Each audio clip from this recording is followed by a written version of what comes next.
Et salut les chatons, j'espère que vous allez bien. On se retrouve aujourd'hui pour une toute nouvelle vidéo sur Dorian Talk. Aujourd'hui, on va parler de sexualité comme très souvent, mais sous un angle que je n'ai pas abordé, la sexualité sur les plus de 60 ans. Alors, je dirais bien personne âgée, mais je risque de me faire tuer à un moment par ma grand-mère. Du coup, non, et c'est justement par elle que m'est venue cette vidéo. Petite introduction, ma grand-mère, je l'aime énormément, on est très très proches, et il y a quelques années, elle rencontre son nouveau compagnon, qui est quelqu'un d'extrêmement gentil avec elle. Elle n'avait jamais eu cette chance-là parce qu'elle est toujours tombée sur des merdes. Je peux le dire, elle est au courant, et voilà, c'est pas un secret dans notre famille. Et là, du coup, elle tombe enfin sur quelqu'un de bien, elle a des interrogations, des doutes, je la rassure comme je peux en lui disant « Non, tu as juste quelqu'un qui te traite bien et c'est normal que tu n'aies pas l'habitude parce que ça ne t'était jamais arrivé avant et c'est un peu triste. » Et moi, du coup, le fait de la voir, elle, plus de 60 ans, retrouver l'amour, retomber dans une relation qui est totalement saine, avec quelqu'un avec qui ça se passe bien depuis, m'a donné envie de creuser un petit peu ce sujet. Donc, on va parler de sexualité chez les personnes de plus de 60 ans. N'hésitez pas à liker, vous abonner et à commenter. Et on est parti. On parle souvent de sexualité, mais de celle des jeunes. Mais après 60 ans, est-ce que ça s'arrête? Est-ce que le désir s'efface? Non. Et aujourd'hui, on va voir tout ça et on va parler d'un sujet qui est encore très tabou, la sexualité après 60 ans. Attachez vos ceintures, c'est parti. On like, on s'abonne et on commence. La sexualité ne s'arrête pas après 60 ans, comme nous. Et les chiffres parlent d'eux-mêmes. Selon une étude IFOP, et vous savez que j'aime les chiffres et les statistiques sur cette chaîne, 62% des personnes âgées entre 60 et 69 ans estiment et déclarent avoir une vie sexuelle active. Chez les 70-79 ans, ce chiffre descend à 32%, mais reste significatif. C'est-à-dire qu'il y a quasiment un tiers des 70-79 ans qui déclarent avoir une vie sexuelle active. Et je trouve que le chiffre est quand même vachement intéressant parce qu'on pourrait s'estimer qu'au-delà de 70 ans, il y a un moment où ça s'arrête. Et là, on est encore à plus d'un tiers des 70-79 ans qui ont encore une sexualité active. 46% des Français de plus de 60 ans estiment que la sexualité reste importante dans leur vie. C'est-à-dire qu'il y a quasiment un Français sur deux, passé 60 ans, qui estime que la sexualité est une part importante de leur sexualité et de leur vie en général. Et moi, ce que je trouve intéressant là-dessus, c'est que j'ai effectivement eu cette conversation avec ma grand-mère quand elle se sépare de son ancien compagnon. Moi, je m'étais dit, bon, bah, elle va vivre toute seule jusqu'à la fin de sa vie et au moins elle sera tranquille après être tombée que sur des merdes. Et au final, quelques mois après, on en rediscute ensemble et elle me dit, je rencontrerai bien quelqu'un, la solitude me pèse. Moi, je pensais pas que ça serait possible à cet âge-là. D'où après, alors nous, on s'inscrit sur des applications de rencontres. Elle, en l'occurrence, c'était par des messages sur des journaux pour personnes âgées, du coup, fait exprès par petite annonce. Mais j'ai trouvé ça vachement déjà très courageux de sa part, mais en même temps, ma grand-mère est une femme extrêmement courageuse, mais aussi vachement audacieux de se dire à 70 ans, allez, on repart, on recommence tout à zéro et on prend ce risque. Et je trouve ça vachement beau, ce que l'amour, ou en tout cas la quête d'un compagnon, peut nous faire à n'importe quel âge, qu'on ait 20, 30, 40 ou 70 ans, et je trouve ça très beau. On va parler maintenant de santé mentale et de santé vis-à-vis de la sexualité après 60 ans. Alors la santé physique, il y a toujours une baisse de testostérone chez les hommes et la ménopause chez les femmes, ce qui peut produire chez les hommes un dysfonctionnement érectile. Environ un homme sur deux après 60 ans parle du fait d'avoir des troubles érectiles, ce qui nous fait donc, du coup un ratio totalement égalitaire entre ceux qui en ont et ceux qui en ont pas. Ça me paraît pas déconnant. Et chez les femmes, la sécheresse vaginale touche près de 40% des femmes après 60 ans. Dans les deux cas, il existe des solutions dans ces deux cas. Pour les problèmes d'érection, vous pouvez tout simplement aller vers quelque chose qui est le Viagra, qui est une petite pilule qu'on fait prescrire par son médecin et qui va booster l'érection. Il existe aussi des choses un petit peu plus naturelles pour booster l'érection. J'ai eu testé à une époque, non pas pour des problèmes d'érection à mon âge, ça serait quand même dommage, mais juste pour pouvoir tester. Effectivement, quand vous le mettez en place sur le long terme, c'est efficace. Moi, ça me faisait rire parce que du coup, j'avais quand même H24 le barreau. Étant donné que j'avais toujours une très grosse libido de base, je n'en avais pas besoin, et le fait de me supplémenter là-dedans a un peu décuplé le truc. Mais du coup, preuve en est que ça marche, mais par contre, c'est comme tout complément alimentaire doit être pris sur le long terme pour que ça puisse fonctionner. Et la sécheresse vaginale touche 40% des femmes en post-ménopause. Deuxième petit point, c'est l'aspect psychologique. Passé un certain âge, quand on se retrouve seul, il peut y avoir une perte de confiance en soi, le fait de croire que la sexualité et que le sexe, c'est surtout réservé aux jeunes, et un sentiment d'invisibilité, en particulier sur les femmes seniors, parce que on sait très bien, et on le voit notamment avec les célébrités, des mecs qui ont 50, 60, 70 ans, qui vont se retrouver en couple avec des nanas beaucoup plus jeunes, ça existe. L'inverse est un petit peu compliqué, et il y a malheureusement quelque chose qui est assez ancré dans la société et qui, j'espère, bougera un jour, le truc de se dire, une femme, après la ménopause, n'a plus d'intérêt. Je trouve ça déjà absolument dégueulasse comme constat, et absolument dingue. Déjà, une femme n'est pas un outil à uniquement procréer. La femme est libre de disposer de son corps. Si elle veut avoir des enfants, c'est cool. Si elle veut pas avoir des enfants, c'est cool aussi. C'est son choix. Et à partir du moment où la femme est en accord avec ses envies, ses besoins et ce qu'elle ressent au niveau de son corps, let's go. On n'est absolument pas qualifié en tant qu'homme. Je m'inclus dedans, même si en tant qu'homosexuel, la question de l'enfant vis-à-vis d'une femme ne se pose pas. Mais on n'est absolument personne en tant qu'homme pour juger une femme qui va me dire « moi je veux pas d'enfant ». Je trouve ça absolument dingue. Mais à contrario, expérience personnelle, alors je suis homosexuel, c'est pas une découverte pour vous. Moi je veux pas d'enfant, mon conjoint n'en veut pas non plus, donc c'est très bien là-dessus, voilà. Mais moi on m'a déjà fait la réflexion, j'ai 26, 27, 28, 29 ans. Ah bon, maintenant j'en ai 29, mais cette discussion-là, je l'ai eu quand même plusieurs fois autour de ces dernières années. Et j'ai toujours dit que je voulais pas d'enfant. Moi, je le sais depuis des années. Et on m'a toujours dit, oui, tu verras, ça changera plus tard. Et il y a toujours un jugement pour les gens qui veulent pas d'enfants. J'ai dans mon entourage proche, ma sœur qui a 3 enfants.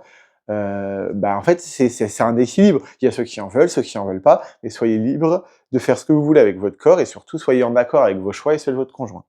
Voilà. Le troisième, c'est la norme sociale. On a très peu de représentation de sexualité chez les seniors dans les médias. Dans les séries, ça va surtout être des jeunes.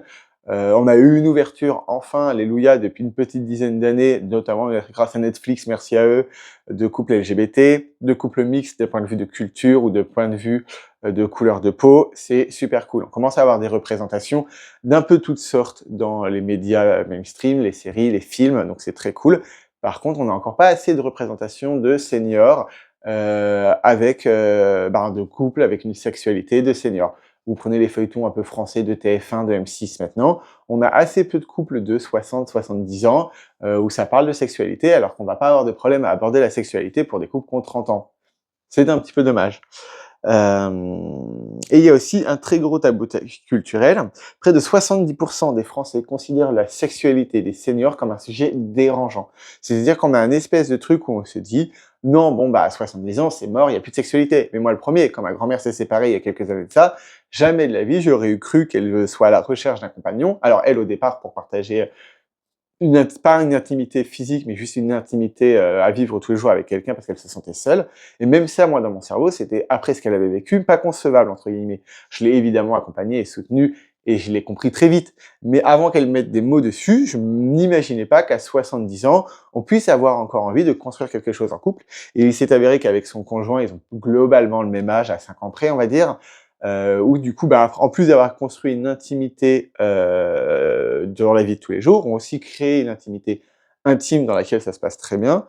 Et du coup, ça m'a fait prendre conscience qu'effectivement, même à 70 ans et plus, on avait encore des envies et des besoins de ce côté-là, on pouvait encore découvrir des choses, et je trouve ça absolument incroyable, et je trouve que c'est un très beau message pour nos générations à nous, de se dire, en fait, la vie, elle s'arrête que quand t'es mort. C'est pas parce que t'as 70 ans que tu dois arrêter d'avoir des envies et des désirs, quels qu'ils soient sexuels ou pas. Et je trouve ça vachement beau. Moi, j'ai toujours eu ce rapport à la vieillesse un petit peu compliqué. Là, je vais avoir bientôt 30 ans, alors bientôt, dans un an pile en vrai. Et du coup, j'ai toujours eu ce truc-là de me dire, bon, il y a un moment où ça vaut pas le coup de faire des projets parce que je commence à être vieux, tout ça. Et j'ai toujours eu un rapport à la vie et à la mort un peu compliqué. Et moi, de rencontrer des gens ou de discuter avec des gens qui ont 50, 60, 70 ans, même avec mon travail aujourd'hui, qui ont toujours des envies, des rêves, des désirs et des besoins d'un point de vue de la vie et d'un point de vue de la sexualité, ça me fait prendre conscience qu'en fait, à tout âge, en fait, on est toujours porté par un truc. Et je trouve ça vachement beau. Donc, ce qui change avec l'âge, ce n'est pas la disparition du plaisir, c'est cette transformation. On a moins d'obsession de la performance, ça c'est quelque chose qui est inculqué aux très jeunes malheureusement vis-à-vis des films porno que je consomme aussi, mais attention, le porno n'est pas la vraie vie. On a plus de tendresse, de lenteur et d'écoute, et on retrouve une forme de plaisir plus émotionnel, plus sensuel, plus spirituel. Mais forcément, on a une expérience de la vie qui fait qu'à 60-70 ans, vous êtes capable de savoir ce que vous aimez pas, être beaucoup plus à l'écoute de son ou sa partenaire, et ça c'est une très belle chose. Et les seniors, du coup, entre eux, osent plus facilement parler de ce qu'ils aiment et ce qu'ils aiment pas, parce que ben ils ont l'expérience de la vie, et rien que pour ça c'est très beau. J'ai remarqué dans un de mes abonnés, quand j'ai parlé du fait que j'allais faire ce sujet, j'ai un abonné qui me répond: «À 68 ans, je suis bien plus libre sexuellement qu'à 40 ans, moins de complexes, moins de stress, juste l'envie de partager un vrai moment». Et c'est ce qu'on disait avant, il n'y a plus la recherche de la performance. Passé un certain âge, on comprend que, bah, en fait, c'est juste du plaisir, juste du kiff. Ça durera le temps que ça dure, mais à partir du moment où vous prenez du plaisir avec votre partenaire, tout le reste n'a que peu d'importance. Des associations comme le planning familial, on est dans le petit tuto info utile, proposent des ateliers pour les seniors, et des sexologues sont spécialisés dans la sexualité des seniors, qui peuvent aider à réconcilier corps et désir, parce que bah, justement, en vieillissant, et notamment chez les femmes avec la ménopause, le corps rechangeant un peu, bah, il faut réapprendre tout ça, et ça me paraît pas déconnant de suivre des ateliers, des cours, notamment avec le planning familial. Hem, on va parler un petit peu du couple et du coup de la communication. Le dialogue est essentiel. On a beaucoup de couples de longue date se redécouvrent à la retraite, quand les enfants sont partis et que le stress professionnel disparaît. Et c'est pas déconnant, c'est-à-dire que vous allez vivre votre vie très stressante du quotidien avec vos enfants, et cetera, plus le travail. Au moment où vous vous retrouvez à la retraite et que vous êtes généralement seul parce que vos enfants sont partis, vous vous retrouvez uniquement avec votre conjoint. Déjà, combien de divorces on a vu à ce moment-là? Et ben là, du coup, ça va être tout le moment de se recréer une intimité avec votre conjoint pour pouvoir repartager des moments intimes, de façon plus régulière, de façon différente, parce que justement, bah, vous passez H24 de votre temps ensemble. Voilà, c'est un petit peu ce que je voulais vous dire sur la sexualité des seniors. Il y a encore beaucoup de chemin à faire pour faire changer les mentalités, donc j'espère que cette petite vidéo, bah, aura pu, vous sensibiliser à ce sujet-là. Hem Donc, pour faire un petit résumé, bah, en fait, très peu de visibilité de la sexualité des seniors dans les médias mainstream, et c'est très dommage. Dans les familles et tout ça, c'est un sujet qui est archi tabou. Nous, ça va, par exemple, avec ma grand-mère, je suis extrêmement proche, et que du coup, quand elle m'explique que, bah, elle veut retrouver un compagnon, bah, je puisse la soutenir du mieux que je peux dans cette démarche-là. Et voilà, je vais vous donner quelques chiffres clés que j'ai notés pour terminer un petit peu cette vidéo avec des statistiques comme on l'a commencé. Les femmes de 60 à 69 ans déclarent avoir 3,3 rapports sexuels par mois. D'ici 2040, près d'un Français sur trois aura plus de 60 ans. On le voit, hein, il y a un vieillissement de la population, on fait moins d'enfants et les gens vivent plus longtemps. 37% des 50 ans et plus déclarent être plus épanouis sexuellement qu'à 40 ans. Encore une fois, on enlève la pression et du coup, on est plus épanoui. 72% des 60 et plus déclarent avoir une sexualité épanouie. C'est-à-dire que passé 60 ans, normalement, c'est le pied, ça ken, et c'est le pied. 71% observent offrir des sextoys à leurs conjoints passé 60 ans. Et ça, je trouve ça absolument bien.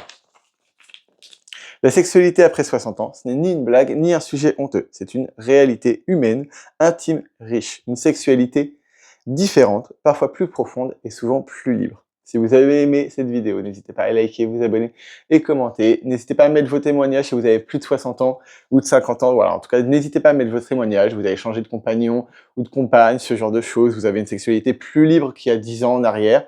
N'hésitez pas à me dire, même si vous avez 30 ou 40 ans, si vous avez vu un changement par rapport aux dernières années sur votre sexualité, on en discute en commentaire. Je vous dis à très vite pour une nouvelle vidéo et je vous fais des bisous. Ciao!